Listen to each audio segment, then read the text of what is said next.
कोलकाता से लेकर गुवाहाटी तक आज सियासत में जोरदार बयानबाजी देखने को मिल रही है। पश्चिम बंगाल की मुख्यमंत्री ममता बनर्जी और असम के मुख्यमंत्री हेमंत बिस्वा शर्मा आमने सामने हैं। मुद्दा है आईपैक पर हुई ईडी की छापेमारी और उस दौरान ममता बनर्जी का रवैया। असम के मुख्यमंत्री हेमंत बिस्वा शर्मा ने ममता बनर्जी पर तीखा हमला बोला है। उन्होंने साफ कहा है कि इस तरह की आचरण जनता के बीच मुख्यमंत्री के सम्मान को नुकसान पहुंचा सकता है। दरअसल 8 जनवरी 2026 को परिवर्तन निर्देशालय यानी ईडी ने कोलकाता में आईपैक के ऑफिस और उसके एक वरिष्ठ अधिकारी के ठिकाने पर छापेमारी की थी।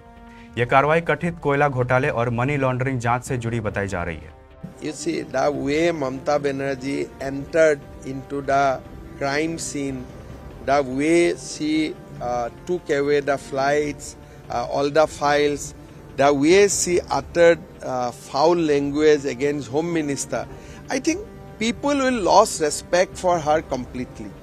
I don't want to comment more, but it's a sad thing if a serving CM goes, hijack files, kidnap people. I think this is too much. लेकिन इसी छापेमारी के दौरान जो हुआ उसे पूरी देश का ध्यान खींच लिया। मुख्यमंत्री ममता बनर्जी खुद छापेमारी स्थल पर पहुंच गई। उन्होंने अधिकारियों से सवाल किए, दस्तावेजों को लेकर नाराजगी जताई और केंद्र सरकार पर राजनीतिक बदले की भावना से कार्रवाई करने का आरोप लगाया। ममता बनर्जी का कहना है कि यह छापेमारी नहीं बल्कि 2026 विधानसभा चुनाव से पहले राजनीतिक साजिश है। देखिए, ये तो पता चलेगा, वो तो फोरेंसिक टीम ले आके पहले बहुत सारे ट्रांसफर भी किया है।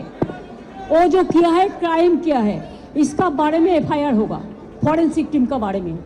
वह दूसरी ओर हेमंत बिस्वा शर्मा ने ममता के इस कदम पर सवाल उठाए हैं। उन्होंने कहा कि कानून अपना काम कर रहा था, लेकिन एक मुख्यमंत्री का इस तरह जांच में दखल देना ठीक नहीं है। इससे जनता का भरोसा और सम्मान दोनों कमजोर होता है।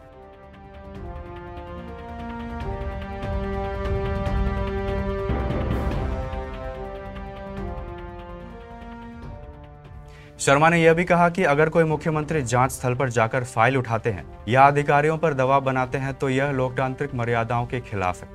इस पूरे मामले ने अब राजनीतिक रूप से आग पकड़ ली है।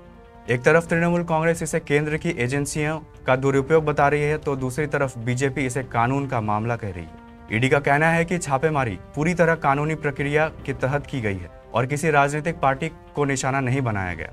मामला अब कोलकाता हाई कोर्ट तक पहुंच चुका है और आने वाले दिनों में इस पर कानून और राजनीतिक दोनों मोर्चों पर हलचल तेज रहने वाली है। ये आज देखा गया ममता बनर्जी रेड के वक्त में जिस तरह से वो प्रतीक जैन के घर में गई, बाद में सेक्टर 5 के दफ्तर में गई। वो एक प्राइवेट कंपनी का ऑफिस है, प्राइवेट पर्सन है।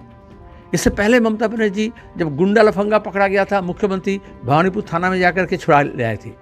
अभया कांड में आरजीकर हॉस्पिटल में पुलिस कमिश्नर को भेज करके तमाम दस्तावेज को नष्ट किए थे।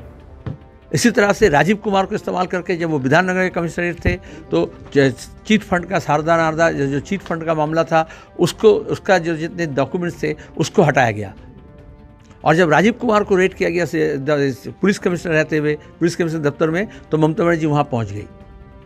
कानूनी कोई एजेंसी अगर जाँच करती है उस वक्त किसी बाहर का कोई को दखलंदाजी नहीं कर सकता।